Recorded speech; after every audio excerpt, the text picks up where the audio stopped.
Most people think they would know the exact moment they were in danger. They imagine fear arrives loudly, with a scream, a broken window, or footsteps running straight toward them. But that's not how it usually happens. Real danger is quieter than that. Sometimes it begins with a car that doesn't move when the light turns green. Sometimes it begins with a dog suddenly too terrified to stay outside. Sometimes it begins with a sound behind a wall, in a place that should be completely empty. And by the time your mind stops making excuses for what you're seeing, it's already too late. Rain makes nights like that worse. It hides movement in the dark. It smears headlights into blinding streaks. It swallows footsteps, muffles voices, and makes even familiar places feel wrong. A road you've driven 100 times can suddenly feel isolated. A house you've lived in for years can suddenly feel exposed. And an ordinary parking lot can turn into the kind of place where something terrible is already waiting for you. Tonight, these are 3 stories about nights that began normally and ended in ways the people involved will never forget. And the worst part is, each one started with a warning sign that seemed small enough to ignore. I was driving home from a friend's house late one night. I don't remember the exact time, but if I had to guess, it was probably somewhere around 2 or 3 in the morning. The roads were nearly empty, which wasn't unusual where I lived. Most of the houses in that area were far apart, and once you left the busier roads, there were long stretches with almost no streetlights at all. Normally, the drive home only took about 20 minutes. That night, it felt much longer. It had been raining for a while by then, not just a light drizzle either, one of those cold, steady rains that makes everything outside your windshield look distorted, like the road itself is shifting. The wipers were moving non-stop, pushing water aside only for more of it to blur the glass again a second later. Because of that, I was driving slower than usual. Careful, focused. The kind of careful you get when the road is slick, the world is dark, and there's nobody around to help if something goes wrong. About 5 minutes into the drive, I approached a traffic light at an empty intersection. That's when I saw the blue car. At first, nothing about it made sense. It was stopped on the opposite side of the intersection, partially out in the road. Its headlights were on. Its engine seemed to be running. But even though the light facing it was green, the car wasn't moving. It was just sitting there, still, waiting. I slowed a little more as I came to a stop at my own red light and stared through the rain, trying to figure out what I was looking at. Was the driver asleep? Was the car broken down? Had something happened inside? From where I was, I couldn't tell. The rain on the windshield and side windows ruined the view. All I could make out clearly was the shape of the vehicle and the glare from its headlights. For a few seconds, the whole intersection felt strangely frozen. Then my light changed. I eased forward, steering carefully around the front of the blue car. As I passed it, I tried to glance inside without making it obvious, but the water on the glass blocked most of my view.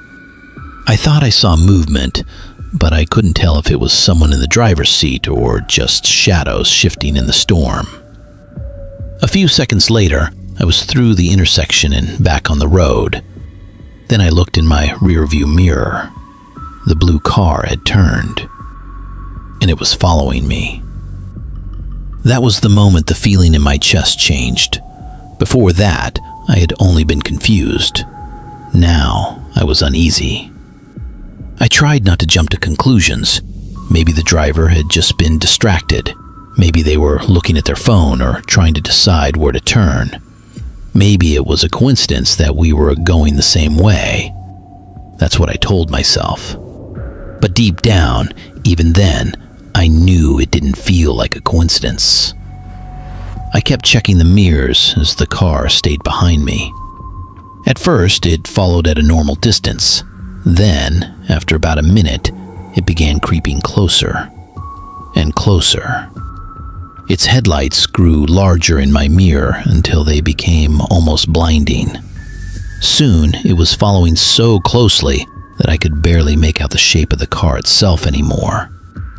All I could really see were the two bright circles of light reflected in the rain. In weather like that, nobody drives that close by accident. I tightened my grip on the steering wheel and tried to focus on the road ahead. That was when a warning light flickered onto my dashboard. Low tire pressure. Under normal circumstances, I probably wouldn't have thought much of it. Tire pressure warnings happen, sensors act up, weather changes can trigger them.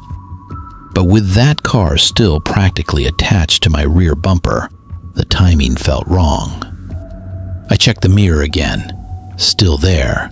Still too close. Still following. A sick feeling started building in my stomach. I was only 4 or 5 minutes from home at that point. If I could just keep driving, maybe I could make it to my neighborhood. Maybe I could pull into my driveway, jump out, run inside, lock the door, call someone. Then my dashboard flickered again. This time, the warning was worse. Flat tire. The second I saw it, everything clicked into place. The car sitting still at the green light, the strange position in the intersection, the way I had to maneuver around it, the fact that it started following me immediately after. And now, suddenly, a flat tire. In that instant, I became almost certain that whatever had happened had started back at that intersection. I kept driving anyway. I didn't want to stop, not there, not with that car behind me. But within seconds, I could feel the car pulling hard to the left. The steering became uneven, and there was a heavy dragging sensation beneath me. I could feel the tire collapsing. I was practically driving on the rim. I only made it another minute before I knew I had no choice. I had to pull over. The road was empty. No houses close enough to run to. No open business. No other headlights. Just darkness, rain, and that blue car behind me. I steered to the side and stopped. The blue car stopped too. Even now, looking back, I know I should have grabbed my phone right then and called 911, or a friend, or anyone. But fear doesn't always make you think clearly. In that moment, I was so focused on the car behind me, on whatever was about to happen next, that calling for help didn't even fully register in my head. And maybe it wouldn't have mattered anyway. 3 doors opened. 3 men got out. They moved fast, too fast for me to think. 2 of them ran toward the driver's side of my car, and 1 went around the other side. They were already shouting before they reached me, their voices blending with the sound of the rain. One of them came directly to my window and screamed for me to open the door. He had a gun in his hand. Everything inside me seemed to shut off at once. I didn't scream. I didn't try to speed away. I didn't fight. I just froze. It all happened so quickly that my mind couldn't keep up with my body. I was aware of the sound of the rain, the light in my mirrors, the man yelling inches from the glass, but it felt distant somehow, as if I was watching it happen to someone else. I started reaching toward the door almost automatically, not even fully aware of what I was doing, when the man by the rear driver's side window smashed something into the glass. The window shattered. Before I could react, his hand came through the broken glass, unlocked the back door and yanked it open. At the same time, the man on the other side opened the opposite rear door. They were shouting over each other now, at me, at themselves, at the situation. Then one of them leaned forward from the back seat and unlocked my door from the inside. The second it opened, the man with the gun grabbed me and dragged me out of the car. I hit the pavement hard. And what I remember most about that moment isn't the gun, or even the fear. It was the cold. The road was freezing beneath me. Rainwater had pooled along the asphalt, and when my face hit the pavement, all I could think about for a split second was how shockingly cold and wet it felt. That's what trauma does sometimes. Your mind locks onto something small and physical because the truth is too large to process all at once. I knew I had a gun pressed against the back of my head. I knew I was surrounded. I knew there was no way out. And yet, part of me was focused entirely on the rainwater running past my cheek. The men at the car called something out. The one holding me down hit me in the back of the head so hard that my face bounced against the pavement. I still don't know whether he hit me with the gun or with his fist. By that point, I was already numb. I'm surprised I didn't lose consciousness. Then, just as suddenly as it had begun, I heard doors slam. Their footsteps vanished. The engine roared, and the blue car sped away into the rain. For a few seconds, maybe longer, I just lay there in the road trying to understand what had happened. Then I rolled over, pushed myself up, and stumbled back to my car. My phone was gone. They had taken it. I had no way to call for help, no way to contact anyone. So bleeding, half-dazed, and shaking uncontrollably, I got back into my ruined car and drove the rest of the way home on the damaged wheel. The sound was awful. Metal grinding, the car pulling to one side, each rotation making me wince. By the time I got home, the rim was badly dented and the tire completely shredded. The second I got inside, I called the police. The investigation didn't go very far. The only solid conclusion they reached was that someone had placed small tire spikes near the intersection where I had stopped at the light. I must have driven over one when I maneuvered around the blue car. According to them, it was probably intentional. A trap. They guessed the people in that car expected the tire to go flat a short distance later, forcing me to stop in a more isolated area. Apparently, I had only hit one spike. The officer said that was lucky. Lucky. That word stayed with me more than it should have. Because maybe I was lucky. Lucky they only wanted to rob me. Lucky they didn't shoot me. Lucky I managed to get home. But luck doesn't erase what happened. Even now, every time I'm driving at night in the rain and I see a car stopped where it shouldn't be, I feel my chest tighten. Every time headlights stay behind me for too long, I check the mirrors over and over again. And every time I stop at a deserted intersection in the middle of the night, I look at the road ahead. Then I look behind me. Because now I know that sometimes the danger isn't the road you're on. It's the thing waiting for you to keep driving. Story 2. The Man at the Window. I'm 24, and until a few months ago, I lived alone with my dog Bear in a small townhome. I had moved in when I was 22. It wasn't a huge place, but it was comfortable, quiet, and most importantly, it was mine. It was the first home I had ever rented on my own, and for 2 years, I loved living there. Nothing about it ever made me feel unsafe. Maybe that's why what happened affected me as badly as it did. Fear is one thing when it finds you on a dark road or in a bad neighborhood. But when it finds you inside your own home, it changes something. That night, it had been gloomy since late afternoon. By evening, the rain had picked up into a steady downpour.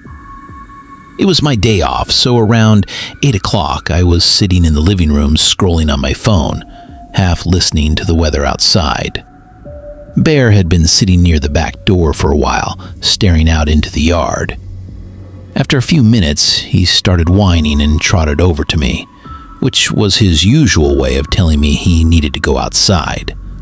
So I got up, opened the back door, and let him out. Because it was a townhome, the backyard wasn't very big. There was a small fence separating the neighboring yards, so I never worried much about him running off.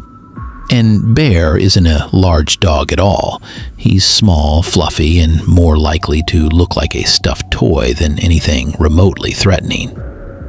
Normally, he goes out, does his business, sniffs around a little, and comes right back. But that night, maybe 15 or 20 seconds after I'd let him out, I heard him make a sound I had never heard before. A whimper, then barking. But not his normal bark. It was sharp and panicked, the kind of bark that sounds like fear pretending to be bravery, like he was trying to scare something away while backing off from it. I rushed to the door. Bear came running toward me with his tail tucked between his legs, body low, eyes wide. The second he got inside, I leaned my head out and scanned the backyard, expecting to see a coyote near the fence or maybe another animal moving through the dark. There was nothing. No movement, no shadow, no sound besides the rain. I shut the door, locked it, and knelt down to check on him. He wasn't hurt, but he stayed pressed against me in a way he never normally did. Whatever had scared him, it had been enough to send him running. That bothered me. I sat back down with Bear on my lap and kept him there for the rest of the evening. Over the next half hour, he stayed strangely alert.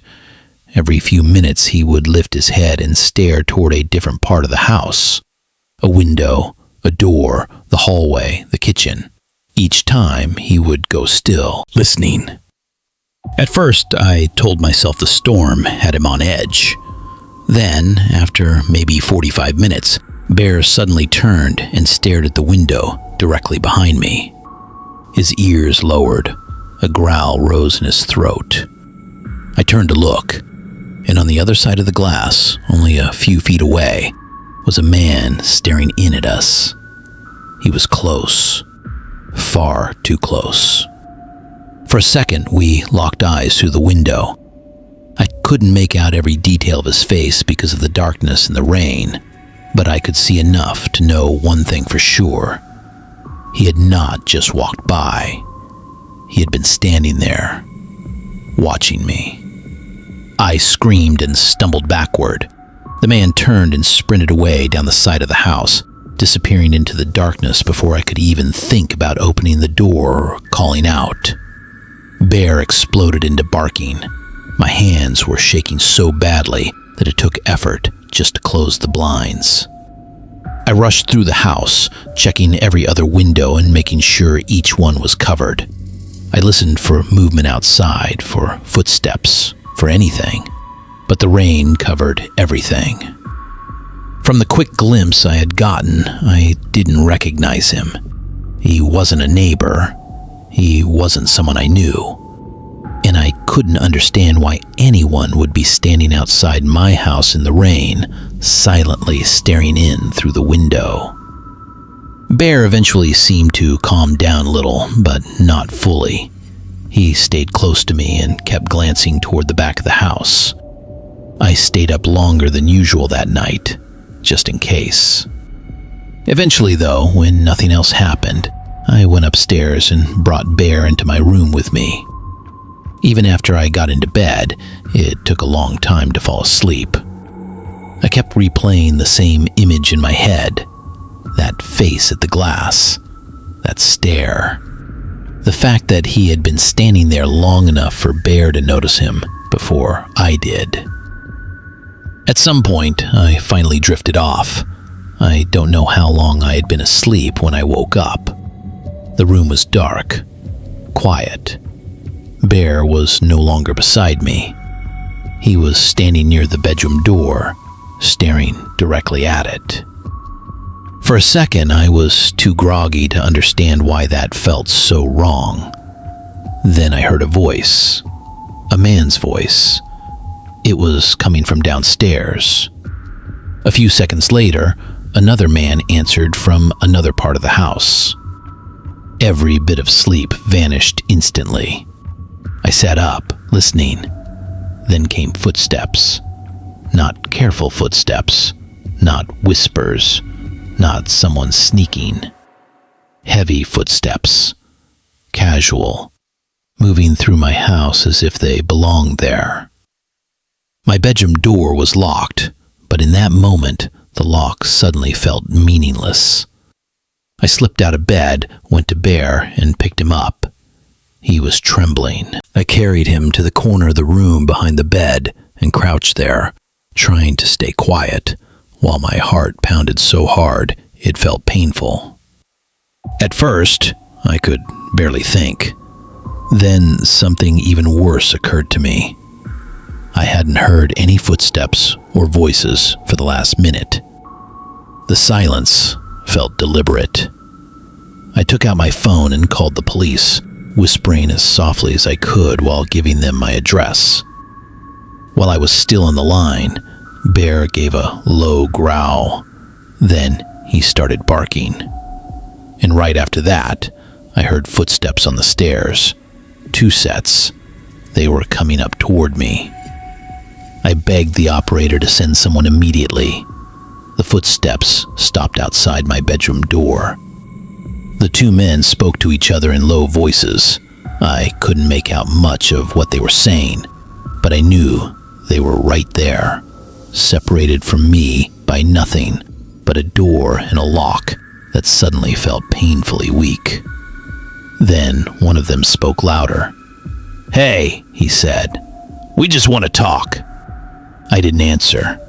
My breathing was already ragged. I was crying, trying to keep the sound in. Then he added, "We're not here to hurt you." That sentence terrified me more than if he had screamed or threatened me. Because people who aren't dangerous don't break into your house in the middle of the night and stand outside your bedroom door explaining that they're harmless. I screamed that I had called the cops and that they needed to leave. There was a pause. Then one of the men said, almost calmly, "We're here to help you." Help me. That sentence still makes me sick. I didn't answer after that. I was too busy trying not to panic completely. The operator kept telling me to stay quiet, stay hidden, keep the door locked. Then came the worst part. One of the men said, "Open the door." After that, everything went quiet. So quiet that I could hear breathing on the other side.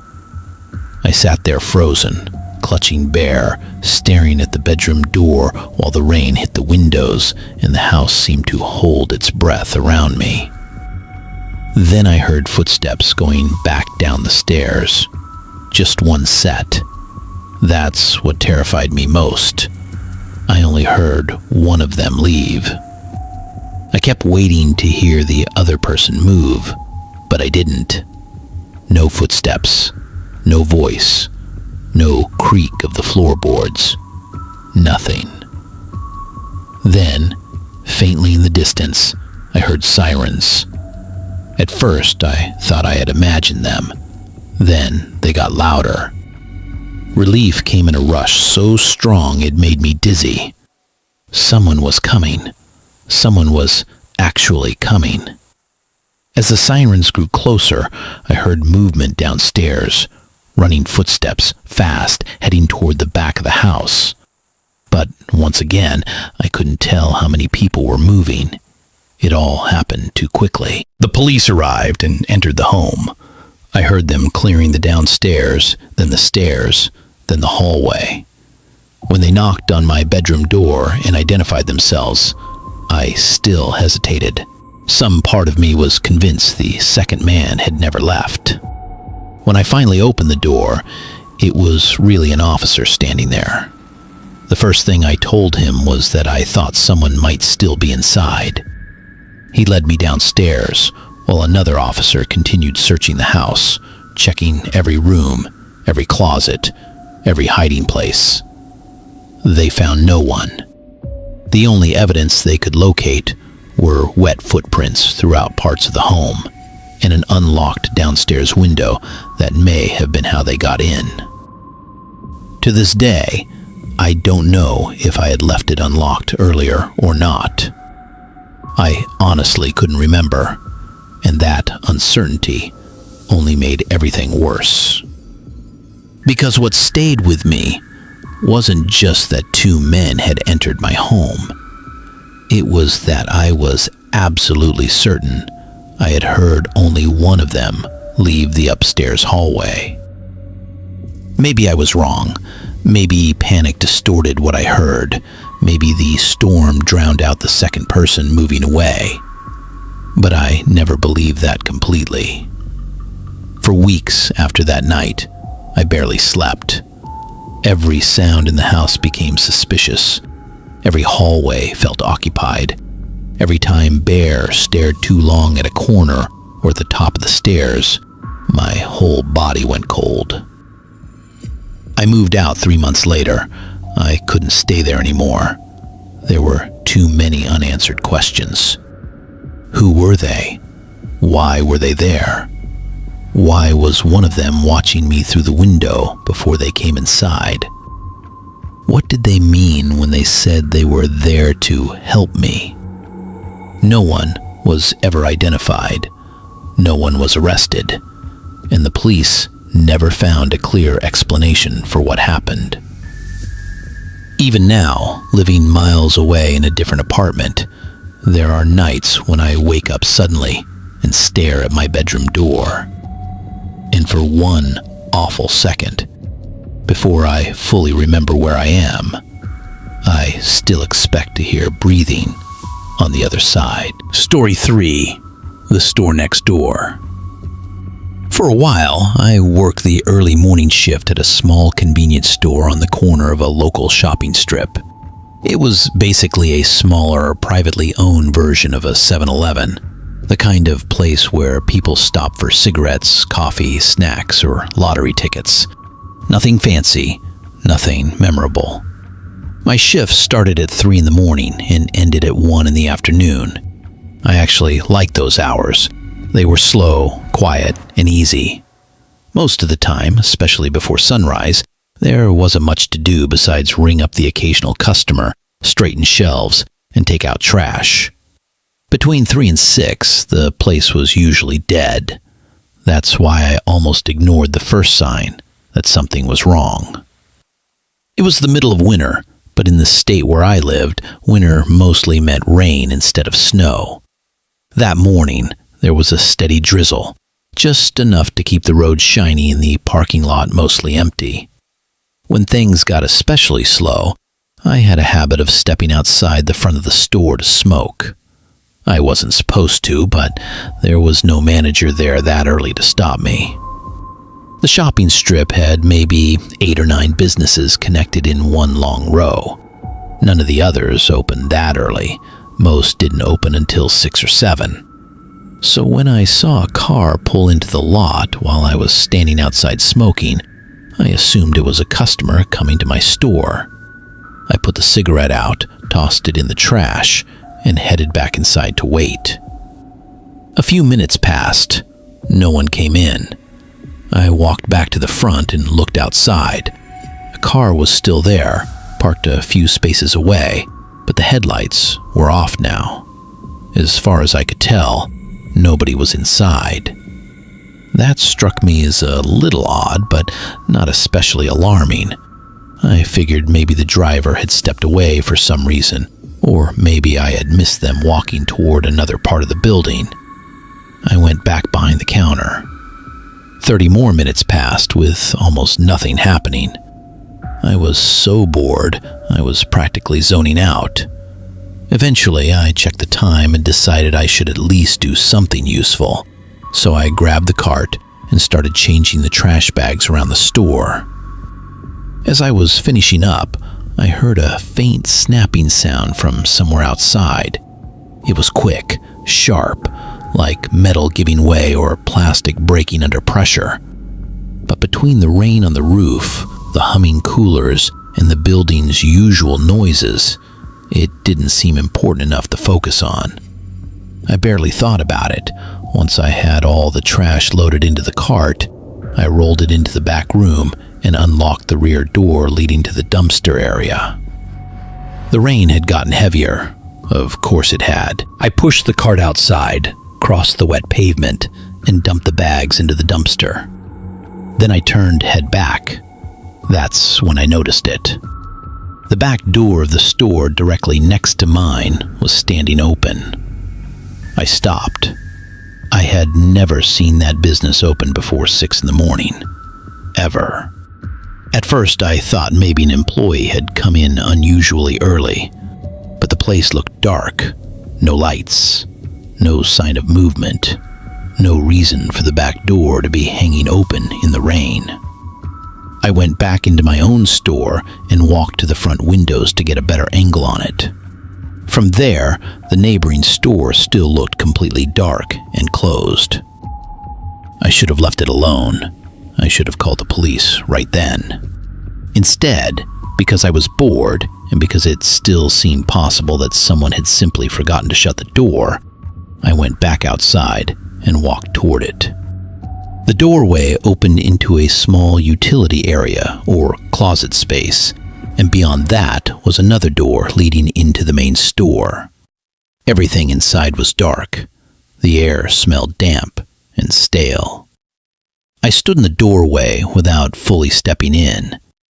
That's when I heard movement deeper inside. Footsteps, drawers opening, items shifting around. It sounded like someone was going through the place. At first, that actually made me feel better. I assumed it had to be an employee, so I called out, "Hey, is everything okay in there?"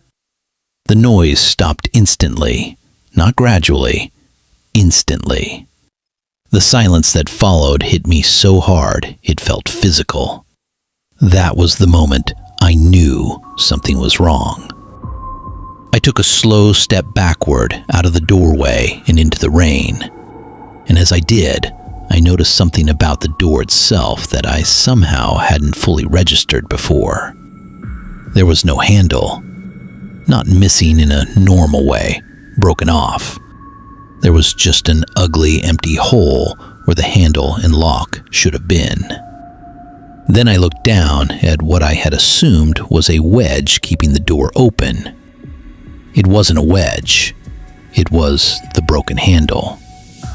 The realization hit me all at once. Whoever was inside hadn't opened the door. They had forced it.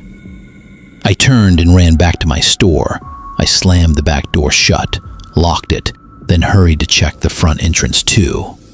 After that, I called 911 and then called my manager. Once I knew the police were on the way, I did something stupid.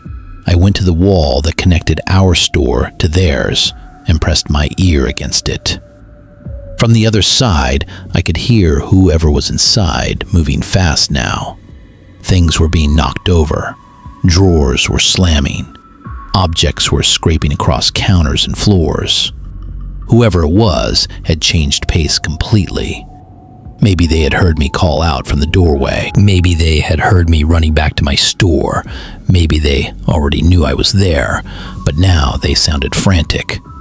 For maybe 30 seconds, maybe a minute, the noise continued. Then flashing red and blue lights reflected across the front windows. Sirens cut through the rain. I heard officers shouting from the back of the building. The movement in the neighboring store rushed toward the rear exit. And then came a burst of loud commands. After that, it went quiet. I stayed frozen for another moment before finally going to the back door and looking outside. The scene had calmed down.